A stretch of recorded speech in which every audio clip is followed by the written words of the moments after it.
अस्सलाम वालेकुम दोस्तों।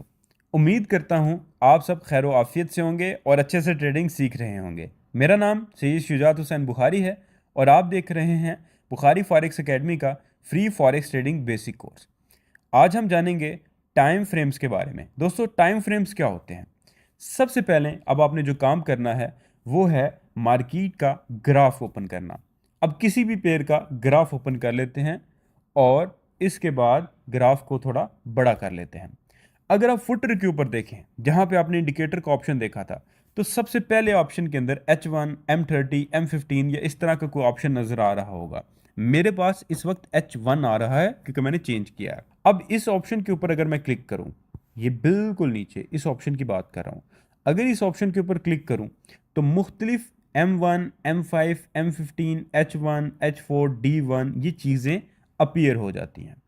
अब मेरी आप लोगों से एक रिक्वेस्ट है जिसके ऊपर आपने फोकस करना है, और वो रिक्वेस्ट ये है कि आपने प्राइस के ऊपर फोकस करना है ताकि इस कॉन्सेप्ट को समझ सकें।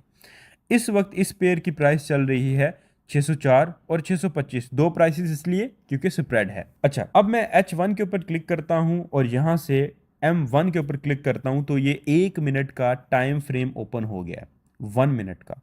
इसके अलावा M5 के ऊपर क्लिक करता हूं तो 5 मिनट का, M15 का पे क्लिक करता हूं तो 15 मिनट का, और H1 पे क्लिक करता हूं तो H1। आपने देखा होगा कि मैंने मुख्तलिफ टाइम फ्रेम्स को ओपन किया, चार्ट का स्ट्रक्चर तो तब्दील हो रहा है, कभी बाय हो रहा है कभी सेल हो रहा है, लेकिन मार्केट की प्राइस नहीं चेंज हो रही। तो ये टाइम फ्रेम्स क्या है, इसको मैं डिटेल में आपको समझाता हूँ थ्योरी की मदद से, और उसके बाद प्रैक्टिकली कुछ चीज़ें मैं आपकी ऐड करवाऊंगा। आइए थ्योरी की मदद से समझते हैं कि टाइम फ्रेम क्या है। दोस्तों, आपने ट्रेडिंग ऐप में डिफरेंट टाइम फ्रेम्स देखे होंगे। टाइम फ्रेम मार्केट में डिफरेंट टाइम ड्यूरेशन में मार्केट को रीड करने में हेल्प करता है, यानी मार्केट के एनालिसिस करने का एक जाविया है। आइए टाइम फ्रेम के कॉन्सेप्ट को मजीद एक्सप्लेन करते हैं और आसान करके समझते हैं। अब सबसे पहले छोटा टाइम फ्रेम यानी M1। M1 का मतलब है जब आप M1 चार्ट खोलेंगे तो उस चार्ट में हर 1 मिनट के बाद न्यू कैंडल बनेगी। इसी तरीके से जब आप M30 का चार्ट खोलेंगे तो इस टाइम फ्रेम में हर 30 मिनट के बाद न्यू कैंडल बनेगी और प्रीवियस कैंडल डेफिनेटली बंद हो जाएगी। इसी तरीके से H1 का मतलब है घंटा, 1 घंटा। H मीन्स घंटा, और 1 का मतलब 1 घंटा। H1 में जब आप चार्ट ओपन करेंगे तो इसका मतलब है कि जो आप कैंडलस्टिक्स देख रहे हैं, जो आप कैंडल्स देख रहे हैं, हर कैंडल 1 घंटे के बाद न्यू बनती है और प्रीवियस बंद हो जाती है। इसी तरीके से D1 का मतलब है डे 1, यानी ये जो चार्ट आप देख रहे हैं इसमें हर एक कैंडल 24 घंटे के बाद बंद होती है। क्या आप ये तो नहीं समझ रहे कि हर टाइम फ्रेम पर हर पेयर की प्राइस चेंज होती है, या हर टाइम फ्रेम चेंज करने पर जो आपने स्पेसिफिकली पेयर ओपन किया होता है उसकी प्राइस चेंज हो जाएगी? या आप ये तो नहीं समझ रहे कि M30 का मतलब है कि अगर आप 30 मिनट वाला चार्ट ओपन करके ट्रेड लेंगे तो वो 30 मिनट तक ही ट्रेड चलेगी? अगर ऐसा है तो चलिए मैं एक्सप्लेन कर देता हूँ। अगर आप M1 को ओपन करते हैं और ट्रेड लेते हैं तो वो ट्रेड 30 सेकेंड या 30 मिनट जब चाहे बंद कर सकते हो, और M1, M15, M30 in time frames का प्राइस के साथ कोई ताल्लुक नहीं होता, यानी ये मार्केट को रीड करने का जाविया है। M1 का मतलब है कि अगर आप M1 के टाइम फ्रेम ओपन करते हैं और उस टाइम फ्रेम के ऊपर RSI इंडिकेटर अप्लाई करते हैं, तो RSI इंडिकेटर क्या करेगा? RSI इंडिकेटर पिछले चंद मिनट की रीडिंग करेगा, कैंडल्स की रीडिंग करेगा, और मौजूदा चंद मिनट्स की कैंडल रीड करके आपको एंट्री दे देगा, जो कि शॉर्ट टर्म एंट्री कहलाएगी। अब आप उस एंट्री को यानी उस ट्रेड को जब मर्जी बंद करो, आपका मूड चेंज हो जाता है, आप होल्ड कर सकते हो।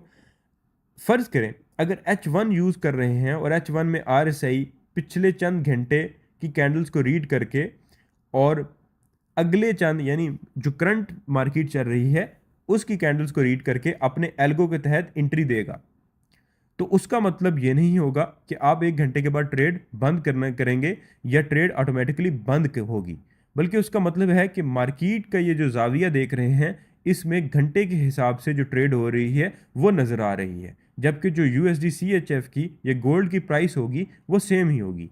मैं कॉन्सेप्ट को मज़ीद समझा देता हूँ और आसान कर देता हूँ। देखें, आप एक रियल इस्टेट एजेंट के पास जाते हैं और एक प्लॉट खरीदने की डिमांड करते हैं फॉर इन्वेस्टमेंट पर्पजेज। अब रियल एस्टेट एजेंट आपको एक प्लॉट दिखाता है और उसकी कीमत 15 लाख बताता है और आपसे सवाल करता है कि ये प्लॉट खरीद कर अब कब तक प्रॉफिट टेकिंग करेंगे, तो आप कहते हैं मैं 6 मंथ बाद सेल कर दूंगा। तो रियल एस्टेट एजेंट कहता है कि 6 मंथ बाद तक शायद मार्केट सही ना हो, क्योंकि मार्केट मंथली टाइम फ्रेम के ऊपर डिक्लाइनिंग के अंदर है।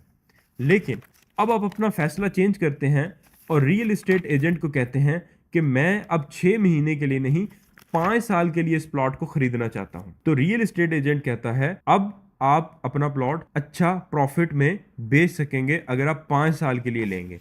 अब मुझे बताएं, रियल एस्टेट एजेंट को कैसे पता चला कि 6 महीने तक प्रॉफिट नहीं होगा और 5 साल बाद जब आप रियल एस्टेट खरीद बेचेंगे, होल्ड करेंगे किसी भी प्लॉट को, तो प्रॉफिट होगा। तो रियल एस्टेट एजेंट जो मार्केट के अंदर मौजूद था, उसने क्या किया, या उसके पास डाटा मौजूद था मार्केट का, उसने पिछले चंद महीने का डाटा रीड किया। तो पिछले चंद महीने में मार्केट डिक्लाइनिंग में थी, मार्केट को अच्छी परफॉर्म नहीं कर रही थी। मौजूदा उसने जब महीना देखा तो उस महीने में भी उस दिन तक मार्केट अच्छा परफॉर्म नहीं कर रही थी, जिस बेस पे उसने एनालिसिस किए कि अगले 6 महीने तक तो मार्केट अच्छा प्रॉफिट नहीं देगी या कम से कम प्रॉफिट नहीं देगी। जब उसने कस्टमर ने या आपने कहा कि मुझे 5 साल के लिए चाहिए, तो रियल एस्टेट एजेंट ने पिछले 5 साल को देखा, मौजूदा साल को देखा, तो मार्केट रियल एस्टेट की बहुत अच्छी थी, उसका काफी सारी प्राइसेस बढ़ी थी, काफी ज्यादा लोगों को फायदा हुआ था। तो उसने फौरी जवाब दिया कि भाई 5 साल के लिए लेंगे तो प्रॉफिट जरूर होगा। अब इस एग्जांपल से अंदाजा लगाएं, जब आप गए, आपने कहा मैं 6 महीने के लिए खरीदना चाहता हूं, तो प्राइस 15 लाख थी। अब आपने कहा मैं 5 साल के लिए खरीदना चाहता हूं, तो प्राइस तो 15 लाख ही है। और अगर आपका मूड चेंज हो जाता है, आप कहते हो मुझे 5 नहीं भाई 10 साल के लिए इसको रखना है,